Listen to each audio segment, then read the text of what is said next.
Assalamualaikum warahmatullahi wabarakatuh. Kami dari kelompok 1 yang beranggotakan Andinova Amelia, Fatia Fatima Bima, Nurfadila Anissa Idris, dan Fadila Syarif Putri akan mempresentasikan mengenai pengaplikasian sel elektrolisis. Yang pertama, produksi aluminium. Sel elektrolisis pada produksi aluminium diperoleh dengan cara elektrolisis biji aluminium. Reaksi yang terjadi sebagai berikut. Katoda Al3+ larutan ditambah 3E- menjadi Al cair. Anoda 2O2- larutan menjadi O2 gas ditambah 4E-. Dijumlahkan menjadi 4Al3+ larutan ditambah 6O2- larutan menjadi 4Al cair ditambah 3O2 gas. Yang kedua, produksi natrium. Sel elektrolisis pada produksi natrium diperoleh dengan cara elektrolisis lelehan NaCl yang dikenal dengan proses Down. Reaksi yang terjadi sebagai berikut. Katoda 2Na+ cair ditambah 2E- menjadi 2Na cair.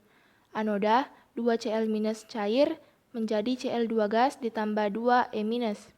Dijumlahkan menjadi 2Na+ larutan ditambah 2Cl- larutan menjadi 2Na cair ditambah Cl2 gas. Selanjutnya yaitu ada yang namanya penyempuhan logam. Tujuan penyempuhan logam melapisi logam yang logam lainnya agar tidak mudah berkarat. Misal, penyempuhan perak yang biasa dilakukan pada peralatan rumah tangga seperti sendok, garpu, dan pisau. Logam yang akan disepuh dijadikan katode. Logam penyepuh sebagai anode. Sebagai larutan elektrolit yang digunakan larutan yang mengandung logam penyepuh. Contohnya, penyempuhan sendok besi oleh logam perak. Sendok besi dipasang sebagai katode dan logam perak bertindak sebagai anode. Larutan elektrolitnya adalah larutan AgNO3. Anodenya yaitu Ag menjadi Ag+ ditambah elektron. Katodenya menjadi Ag+ ditambah elektron menjadi Ag. Logam Ag yang terbentuk akan menempel di sendok besi. Selanjutnya, pemurnian logam. Pada pengolahan tembaga dari biji kalkopirit diperoleh tembaga yang masih tercampur dengan sedikit perak, emas, dan platina. Tembaga yang tidak murni dipisahkan dari zat pengotornya dengan elektrolisis. Tembaga yang tidak murni dipasang sebagai anoda dan tembaga murni dipasang sebagai katoda. Dalam elektrolit larutan CuSO4, tembaga di anoda teroksidasi menjadi Cu2+. Selanjutnya, Cu2+ direduksi di katoda. Anoda, Cu solid menjadi Cu2+ aqueous ditambah 2E.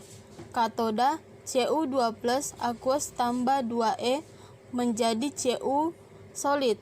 Anoda semakin habis dan katoda semakin bertambah besar. Logam emas, perak, dan platina terdapat pada lumpur anoda sebagai hasil samping pada pemurnian tembaga. Pengkaratan logam atau korosi. Masalah yang sering terjadi pada logam adalah korosi. Korosi disebabkan karena reaksi logam dengan oksigen dan air. Contohnya korosi pada besi. Pada proses korosi, besi bertindak sebagai anoda yang akan mengalami reaksi oksidasi membentuk Fe2+, sedangkan O2 mengalami reduksi menjadi OH-. Gabungan Fe2+ dan OH- membentuk karat. Proses korosi dapat dicegah melalui 1. Pengecatan, 2. Proteksi katodik, 3. Pembentukan aloi. Sekian dari kelompok kami. Wassalamualaikum warahmatullahi wabarakatuh.